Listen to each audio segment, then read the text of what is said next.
dialogue. A bitter trade dispute between China and Australia may finally be coming to an end after many years, as recent attempts to resolve the dispute are helping create a thaw in the icy relations. What led to the dispute? What have been the positive changes over the past few months?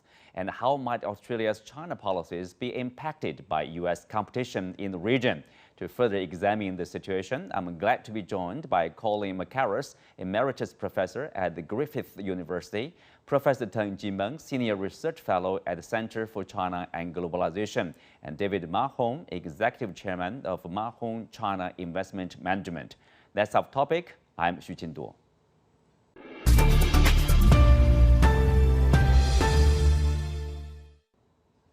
Welcome to Dialogue. So we are witnessing, China-Australia ties thawing recently. So, David, I will start with you. Where are we now? I think we're in a transition. We're actually in a pause in what is a very tense relationship. China often uses the opportunity of a change of government to reach out to a country where there's been conflict. And one of the advantages of democracies is that governments change, and every 3 or 4 or 5 years such opportunities arise.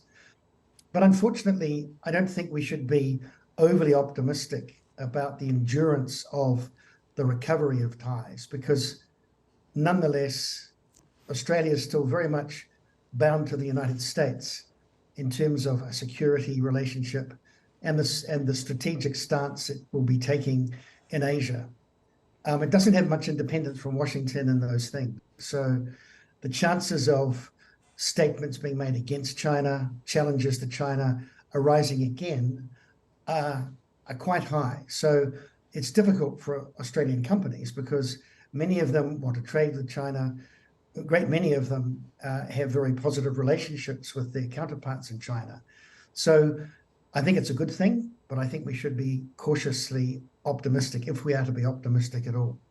Cautious, optimistic. We will also touch upon, the closer relationship between Australia and the U.S. Of course, U.S. strategic competition with China in the region, how that may play a role in Australia's relationship with China. Speak of the thawing relationship, Professor Mackerras, so the important factor here is the change of the government in Canberra? Well, I think the change of government certainly helped. I mean, the fact is that Penny Wong is quite a good diplomat, unlike her predecessor. And I would say that Anthony Albanese, is also much better diplomat than his predecessor, who was really terrible in terms of diplomacy. As far as the overall situation is concerned, I have to agree with David. I think that the trade questions are, I think they're likely to improve. And I do want to remember that China has been Australia's biggest trading partner all through this time. I mean, not a single year has it not been. It's true that it's dropped a little bit, and there were big quarrels and big disputes over barley and wine and a couple of other commodities. But overall, the trade remained very large, and it didn't look like getting that much less. I think that's important to remember. I mean, as far as the geostrategic points are concerned, I also agree with David. The fact is that we have this partnership with the US, and that seems to color a lot of things, and I think it restricts our movements. I mean, I could develop this question and be much more specific. In due course, I think it might be better to leave that until a bit later. But I think if we're going to be optimistic, and I suppose we should be. The fact is that the atmosphere has thawed. It's got better. But I think that we should be very, very cautious about any optimism we have. Professor Mackerras, in the 50th anniversary celebration between China and Australia, the Australian Foreign Minister Penny Wong made the comment that ice thaws, but slowly. So why is it so slow? What factors, affecting probably the resumption of a normal relationship here? Well, I think that there's quite a few things to say there. I mean, since the banning of Huawei in Australia, I think that happened in 2018 under the Turnbull government, the last days of the Turnbull government, and the very first days of the Morrison government. And I think that was considered to be a very big slight as far as the Chinese were concerned. What it did was to show a lack of trust. And I think trust matters a lot in terms of relationships between people, as it does between countries. And I mean, the way in which Morrison reacted to the outbreak of the COVID pandemic, and the way he seemed to be blaming China for the way it happened altogether, I thought that made a very, very bad impression in China. China considered to be an insult, and I would have thought it. I would have in China's place as well. So I mean, that kind of insult isn't going to pass away quickly. I mean, I think that she's right. It will thaw. I hope it thaws, but I don't think it's going to be immediate. And then there's the other thing. I mean, we mentioned about the US, but I mean, maybe it has to be mentioned at this stage, and that is that the Morrison government began with the AUKUS in 2021. There's the link between Australia, the United Kingdom, and the United States over a nuclear-powered submarine, nuclear-powered submarines, a purchase and manufacture of them. And then that was confirmed at a very big meeting in 2023, earlier this year, between Joe Biden and Rishi Sunak, the Prime Minister of Britain, and Anthony Albanese. And they made a big show of it, that they were going to cooperate. And what the signal it sent, I mean, not only does it show, it all implied that it was directed against China. In other words, that China was still a threat to Australia, and that's not a way to build trust. And the way it was done, I mean, bringing the United Kingdom back into that kind of area, that just seems crazy to me. And they were going to spend lots of billions of dollars to do this over a period of time. And I just think that when you're talking about a new trading partner, which is the largest trading partner Australia has, and I think it will be, but it's much the largest trading partner that Australia has, and it will be indefinitely. I mean, I think it will be. I mean, we'll have to wait and see, I suppose. Yeah, trust damaged. David, if you look at this relationship, well, of course, trade ties are an important part of the overall relationship, and which sets, often sets the tone of national policies toward each other. As Professor Mackerras mentioned about, the hostility toward China, at least, in remarks of the officials and the media in Australia, it seems like the two countries view each other very differently. From the Chinese perspective, often we see, Australia is far away from China, is a nice place for people to travel, to invest, to migrate, to further your study. Nothing wrong with a good relationship with Australia, but often Australia sees China with a different color. Is that the case? That's true. Australia has a particular history in terms of race and culture. As a New Zealander, I look at Australian foreign policy, and I look at Australian racial history, or history of racial policy. And New Zealand is informed by a different past. New Zealand's Polynesian population were very assertive, and they managed to hold the British colonialists essentially to account. They won the war against them in the 19th century. They lost the economic war that followed, then reasserted themselves towards the end of the 20th century in terms of culture, in terms of politics, and recovery of assets. So we are not because the white people of New Zealand are any better or worse than the Australian people. We just have a different minority or native population. And so our position is different. We don't have any alliance with any country except we have agreed to defend Australia as Australia agrees to defend us. But we have no link to the US directly. Even Five Eyes is an agreement to share intelligence. It's not an alliance. It's not a military agreement. So we look at this mortgaging of Australia's sovereignty, in effect, by linking itself so closely to Washington on defence and foreign policy, with some amazement. If New Zealand government, any government, tried to do the same, there'd be considerable resistance internally. Because the future in our region of Asia South Pacific, it's an Asian future with China at the center and many other participants. Southeast Asia is important.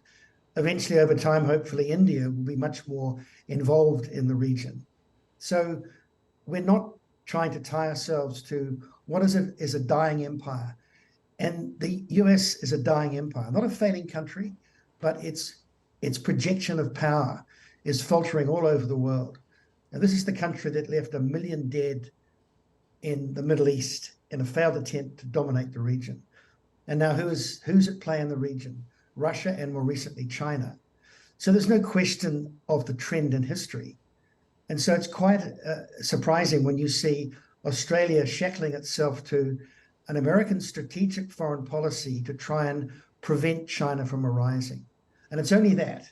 Mention of human rights or any trade disputes or dumping claims, all of this is actually immaterial. It's an attempt to prevent China from rising.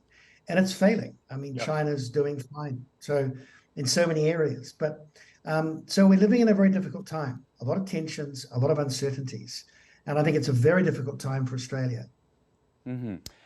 Professor Teng Jimeng, of course, we see differently, of each other, China, Australia.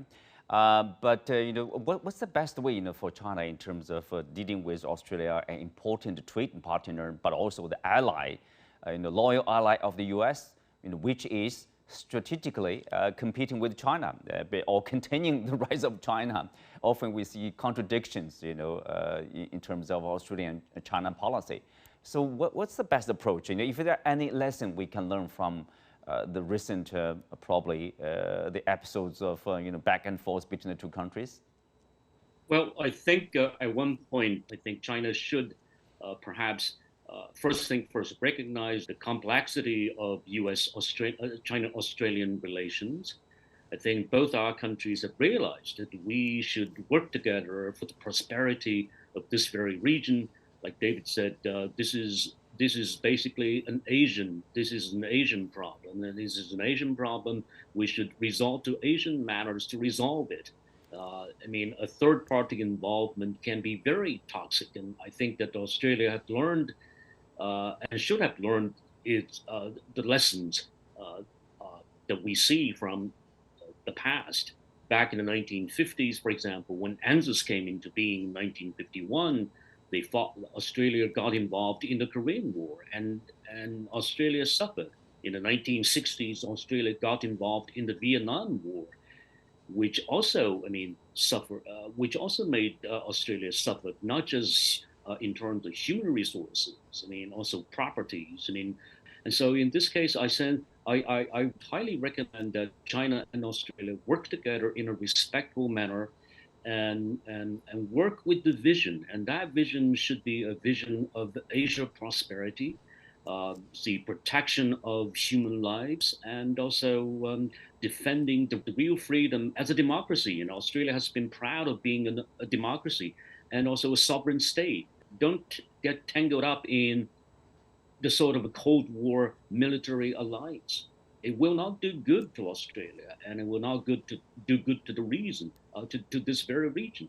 And so that's basically what I wanted to say to both of our diplomats in our both countries. Mm-hmm. Let's have a short break. We'll be back right after this.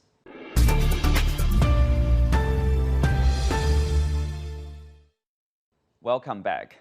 Professor Mackerras, there are differences between the two countries, in terms of their political system, in terms of their ideology, culture, traditions. Obviously, there are different countries, different practices that are there. So we needed to manage, probably, in particular, it's not like a black and white or zero-sum situation. There are nuances we need to pay attention to. The point you raised about culture, I think that's really important because, at one time, there were more, in fact, I think even to this day, there are more Chinese students among the international students, China has been the biggest source of international students for Australia, and that's been the case for a while. After COVID, of course, with the political difficulties, the numbers have declined. That's true, and there were some very unfortunate events, but I think that can be restored, and I think that Chinese students, I think they feel a bit less warm about Australia than they did at one time, and vice versa. But I think, my impression is that that can be restored. That is not a permanent situation. I think Australia and China should but have closer educational relations.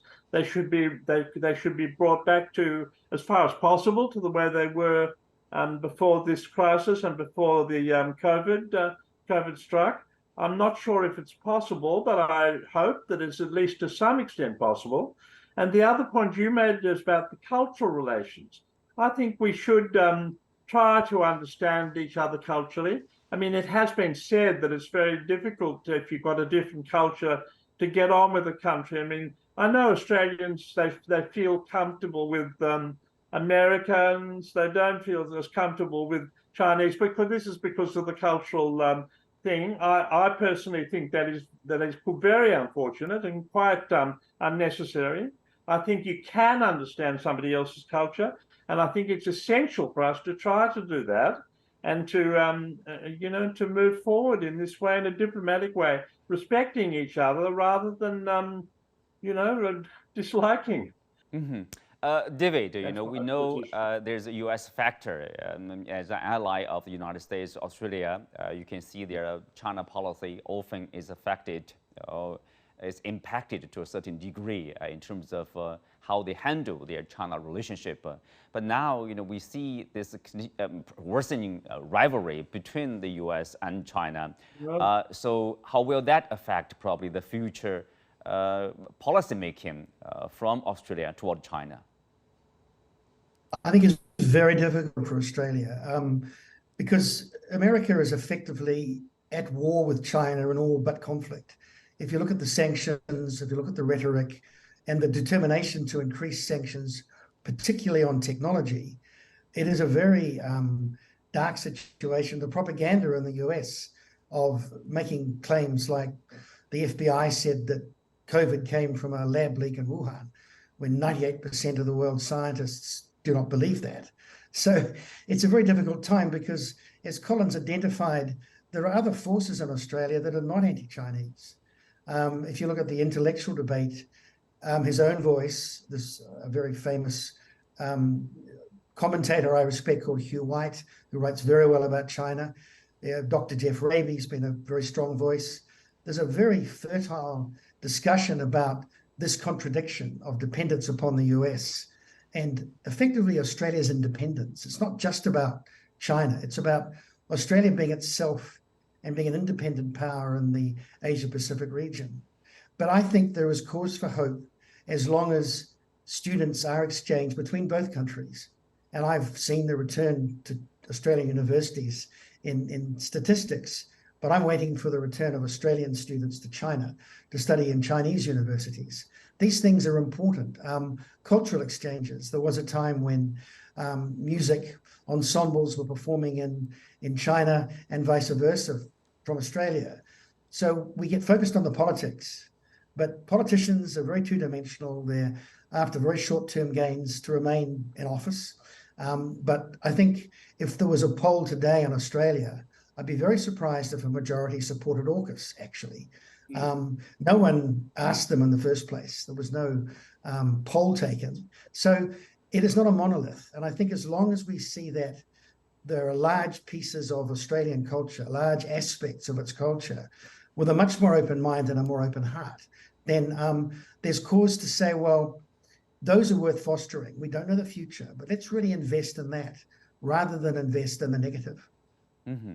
Well, Jimeng, as we said, it seems there's mixed signals, while the Australian trade minister was in China seeking to de-escalate the tensions in terms of trade, and at the same time, its Prime Minister Albanese in Japan joining this G7 summit, with this final statement of de-risking from China. You see this on one hand, is having one foot in the U.S. camp to distance itself from China. On the other hand, they are seeking to improve trade ties with China.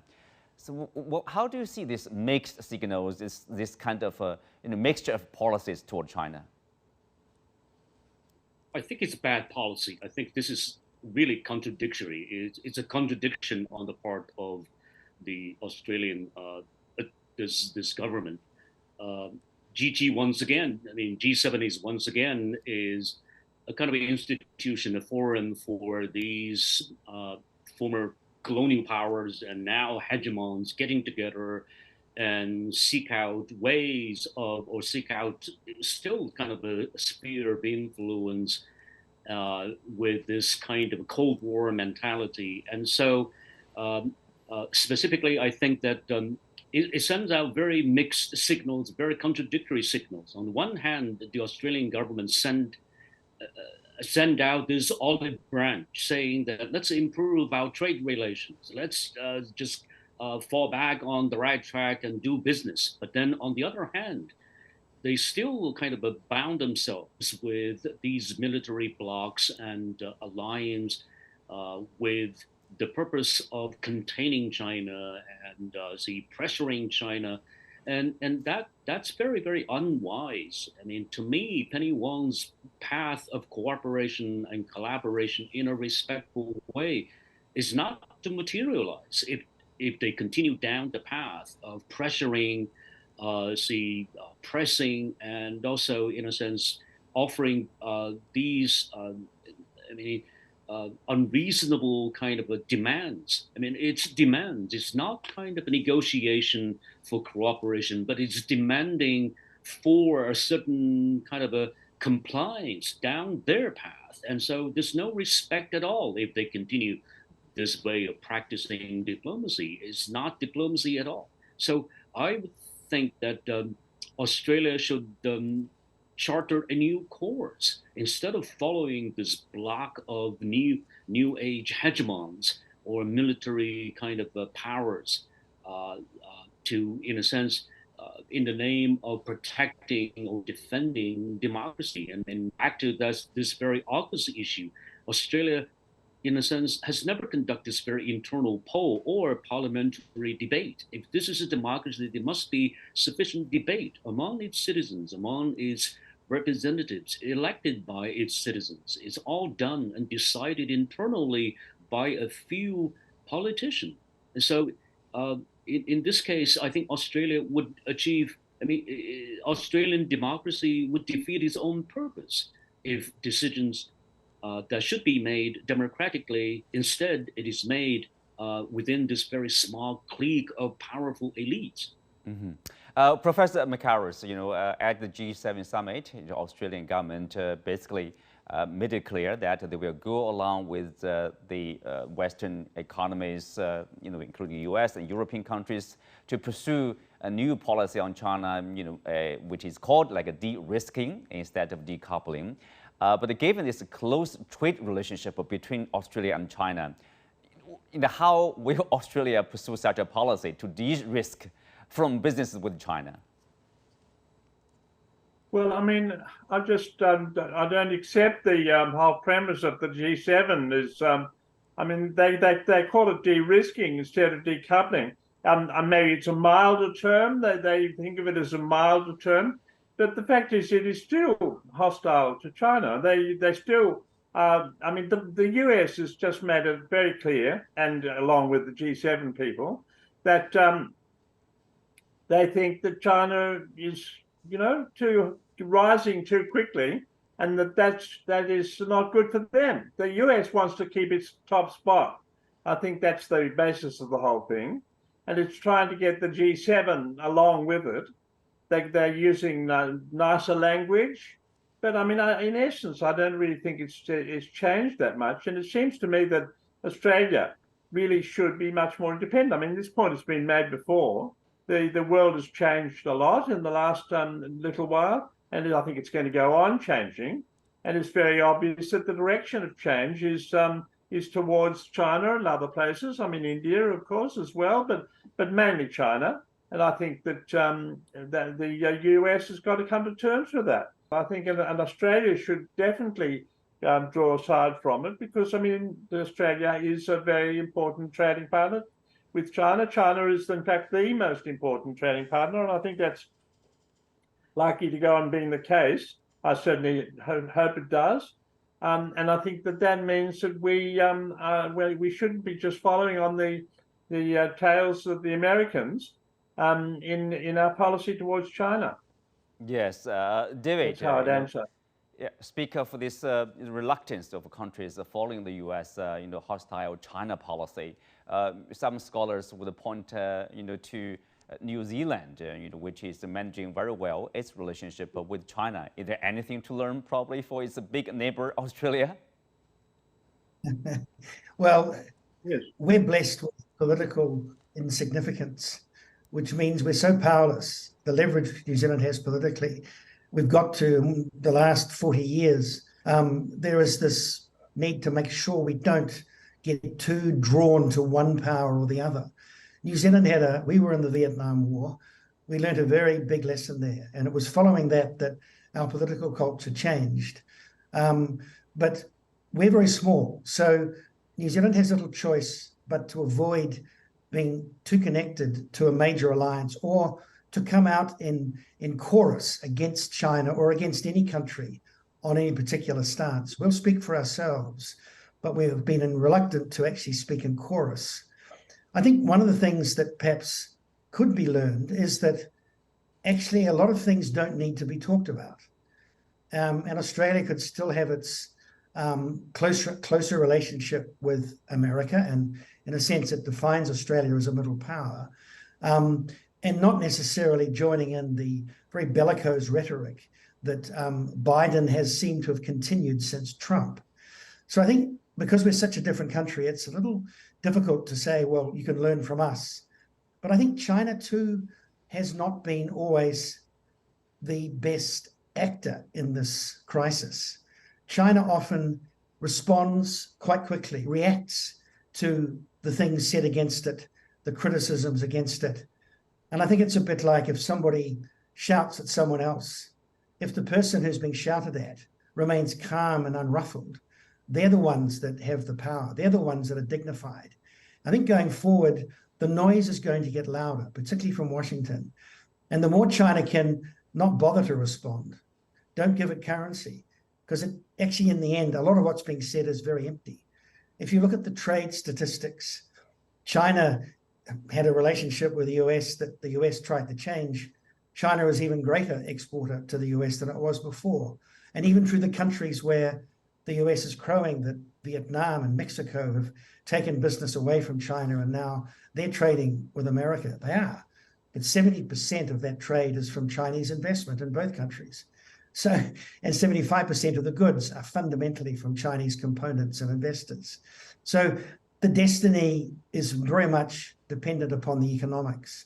And that, I think, is what's going to drive this. This attempt to contain China will fail.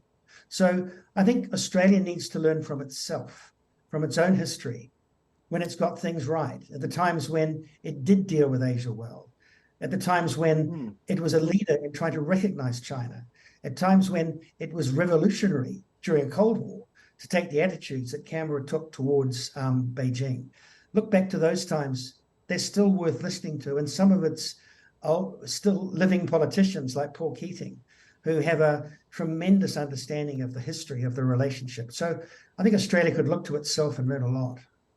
Well, on that note, we concluded today's show. Many thanks to our guests. You can also find us on the CGTN app on YouTube. I'm Xu Qinduo. Thanks for being with us.